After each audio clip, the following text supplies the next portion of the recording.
ওই দিন মাটির কিছু ছোট ছোট হাঁড়ি পাতিল বানিয়েছিলাম, তো এগুলো বাইরের বাতাসে রেখে দেওয়ার কারণে শেপ দেওয়ার আগেই দেখলাম যে শক্ত হয়ে গেছে। তো আমি রাত্রেই সাথে সাথে নিয়ে বসি খুব দ্রুত শেপ দেওয়ার জন্য, না হলে এগুলো যখন আরো শক্ত হয়ে যাবে তখন আর কোনো শেপই দেওয়া যাবে না, আর দেখতে বিচ্ছিরি হবে। এই তো আমার কড়াইটা একটু খোমচা টাইপের শেপ দিতে গেছে আর ফেটে গেছে, যেহেতু এগুলো শক্ত হয়ে গেছে আর কি। মাটির জিনিস শক্ত হয়ে গেলে আর কোনো শেপ দেওয়া যায় না। তো তারপর আমি একটু আলাদা করে মাটি নিয়ে জিনিসটাকে সুন্দর করে দিচ্ছিলাম। তো তারপরে এই যে ঢাকনাটার আবার আসলে এটা শেপ বারবার দিচ্ছিলাম, আমার মন মতো হচ্ছিল না।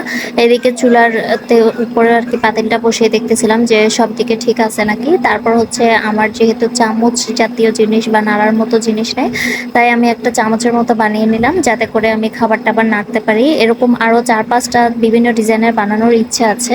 তো ওই দিন যেহেতু অনেক রাত হয়ে গিয়েছিল তাই আর বানাইনি। এইদিকে আমার টিয়া পাখি এসে অপেক্ষা করতেছিল কখন সেগুলো কামড় দিয়ে ভাঙবে।